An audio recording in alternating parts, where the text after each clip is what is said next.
मित्रों, यह तो हम सभी जानते हैं कि मृत्यु लोक पर जन्म लेने वाला कोई भी प्राणी अमर नहीं होता, अर्थात उसे एक ना एक दिन मरना ही होता है। लेकिन क्या आप जानते हैं कि मरने के बाद आत्मा का क्या होता है, या मृत्यु के 24 घंटे के बाद आत्मा अपने घर वापस क्यों आती है और वह कितने दिनों तक अपने घर में रहती है?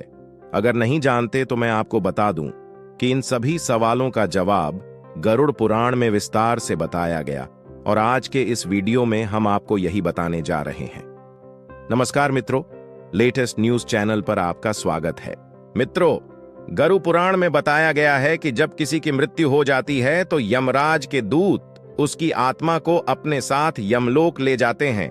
जहां उसके पुण्य और पाप कर्म का लेखा जोखा किया जाता है, और फिर 24 घंटे के अंदर यमदूत उस प्राणी की आत्मा को वापस उसके घर छोड़ जाते हैं। यमदूत के द्वारा वापस छोड़ जाने के बाद मृतक की आत्मा अपने परिजनों के बीच ही भटकती रहती है और अपने परिजनों को पुकारती रहती है, लेकिन उसकी आवाज को कोई नहीं सुनता। यह देख मृतक की आत्मा बेचैन हो जाती है और जोर जोर से चिल्लाने लगती है, तब भी उसकी आवाज को कोई नहीं सुनता। इसके बाद मृतक की आत्मा अपने शरीर में प्रवेश करने की कोशिश करती है, लेकिन यमदूत के पाश में बंधे होने के कारण वह मृत शरीर में प्रवेश नहीं कर पाती है। इसके अलावा गरुड़ पुराण में बताया गया है कि किसी की मृत्यु हो जाने पर जब उसके परिजन रोते बिलखते हैं तो यह देख मृतात्मा दुखी हो जाती है और वह भी रोने लगती है, लेकिन वह कुछ कर नहीं पाती और लाचार होकर अपने जीवन काल में किए गए कर्मों को याद करके दुखी हो जाती है, और वह भी रोने लगती है, लेकिन वह कुछ कर नहीं पाती और लाचार होकर अपने जीवन काल में किए गए कर्मों को याद करके दुखी हो जाती है। गरुड़ पुराण की माने तो जब यमदूत मृतक की आत्मा को उसके परिजनों के बीच छोड़ जाते हैं तो उसके बाद उस आत्मा में इतना बल नहीं रहता कि वह यमलोक की यात्रा तय कर सके। गरुड़ पुराण के अनुसार किसी भी मनुष्य की मृत्यु के बाद जो 10 दिनों तक पिंडदान किया जाता है, उससे मृतात्मा के विभिन्न अंगों की रचना होती है, और फिर 11वें और 12वें दिन जो पिंडदान किया जाता है, उससे मृतक की आत्मा के विभिन्न अंगों की रचना होती है,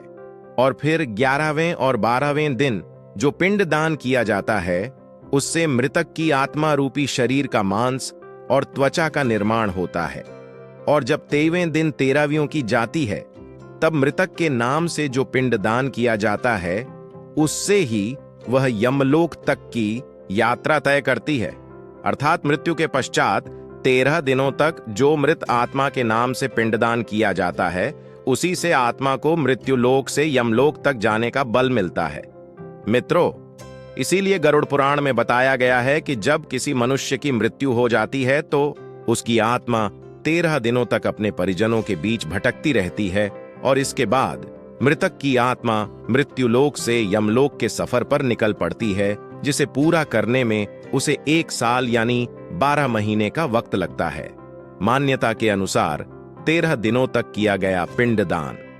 इस 1 वर्ष मृतक की आत्मा के लिए भोजन के समान होता है।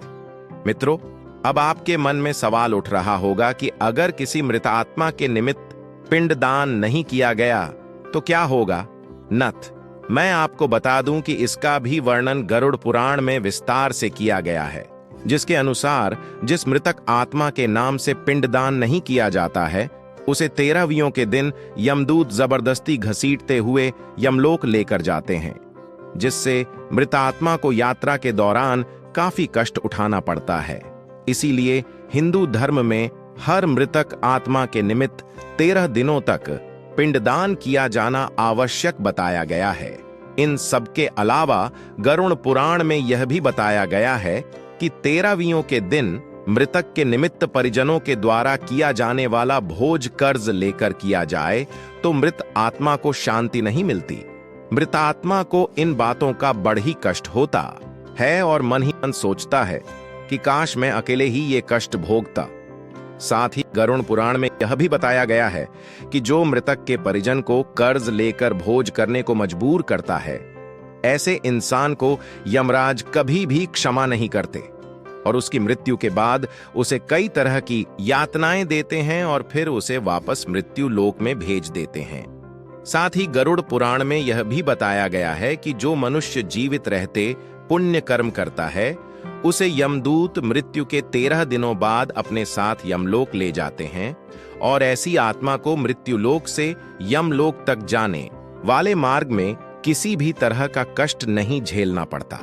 वहीं जो मनुष्य अपने जीवन काल में बुरे कर्म करता है उसे यमदूत पूरे रास्ते कई तरह की यातनाएं देते हैं, जिससे वह थर थर कांपने लगता है और यमदूतों से बार बार क्षमा मांगता है, लेकिन यमदूत उसे क्षमा नहीं करते। इसके बाद जब पुण्य आत्मा यमलोक पहुंचती है तो यमराज उसे स्वर्ग लोक भेज देते हैं, जबकि पापी आत्मा को उसके द्वारा किए गए बुरे कर्मों की सजा भुगतने के लिए नर्क भेजते हैं और सजा पूर्ण होने के बाद वापस ऐसी आत्मा को निम्न योनि में वापस मृत्युलोक भेज देते हैं। तो मित्रों, उम्मीद करता हूं कि आपको समझ में आ गया होगा कि आखिर मृत्यु के 24 घंटे बाद आत्मा अपने घर वापस क्यों आती है। अगर समझ आया हो तो वीडियो को ज्यादा से ज्यादा लाइक और शेयर करें। साथ ही ऐसी आध्यात्मिक जानकारी के लिए हमारे चैनल लेटेस्ट न्यूज को अभी सब्सक्राइब करें और लाइक करें। फिलहाल आज के लिए बस इतना ही, इजाजत दें। आपका बहुत बहुत शुक्रिया।